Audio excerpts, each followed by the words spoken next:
रामचरितमानस जी में बालकांड में शुरुआत में ही कहा जाता है, बंदं गुरु पद पदुम परागा सुरुचि सुबाष सरस अनुरागा अमी अमूरी में चूरन चारु समन सकल भव रुज परिवारु। और कबीरदास जी कहते हैं, गुरु गोविंद दो खड़े काके लागे पाए, बलिहारी गुरु आपने गोविंद दियों बताए। तो गुरु जो है हमारे जीवन में सार्थकता लाते हैं, ज्ञान देते हैं, आध्यात्म का ज्ञान देते हैं और हमें जीवन में जीने योग्य बनाते हैं। तो हमने भी एक छोटा सा भाव अपना लिखा है, तो आइए आपके सम्मुख प्रस्तुत करते हैं। आइए सुनते हैं मेरी ये छोटी सी रचना।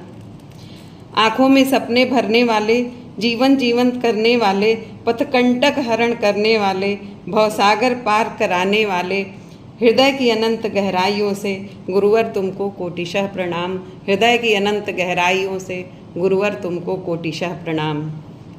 आत्मविश्वास भरने वाले, क्षमता शोधन करने वाले, शून्य से शिखर स्थापित कर जीवन सार्थक करने वाले, हृदय की अनंत गहराइयों से गुरुवर तुमको कोटिशः प्रणाम।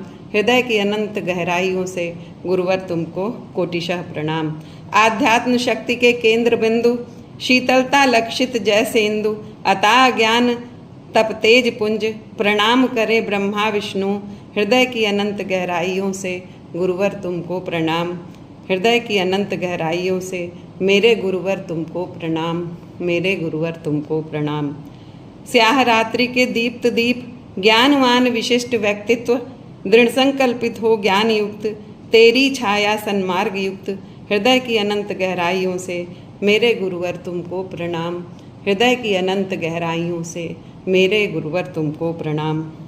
शांति भाव भरने वाले, अज्ञानता हरने वाले, बंधन से मुक्त करने वाले, शिष्यों को सदपथ देने वाले, हृदय की अनंत गहराइयों से मेरे गुरुवर तुमको प्रणाम।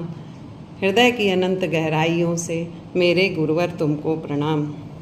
मैं विवेकहीन बुद्धि मलिन, देखा है केवल दैन्य भाव, मदमोह महाममता है भरी, दैहिक दैविक तापों से भरी, मलया गिरि चंदन बन शीतलता देने वाले, मेरे गुरुवर तुमको प्रणाम, मेरे गुरुवर तुमको प्रणाम।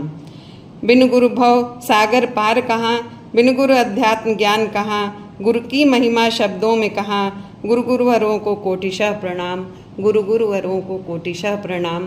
तो आज के ये शुभ बेला पर और गुरु पूर्णिमा के इस दिन आप सभी को बहुत बहुत शुभकामनाएं और हृदय की अनंत गहराइयों से मेरे गुरु को प्रणाम, जिन्होंने मुझे ज्ञान दिया, सामर्थ्यवान बनाया और इस योग्य बनाया कि हम समाज में अच्छे से रह सकें और कुछ कर सकें। तो फिर एक बार कोटिशः प्रणाम। और हमें ये महसूस हो रहा है कि आपको मेरी ये रचना पसंद आई होगी, तो कृपया आपका बहुत बहुत आभार सुनने का। और पुनः फिर कोई रचना अगर आती है तो मैं आपके सामने प्रस्तुत करूंगी। तो बहुत बहुत धन्यवाद और आपका बहुत बहुत आभार।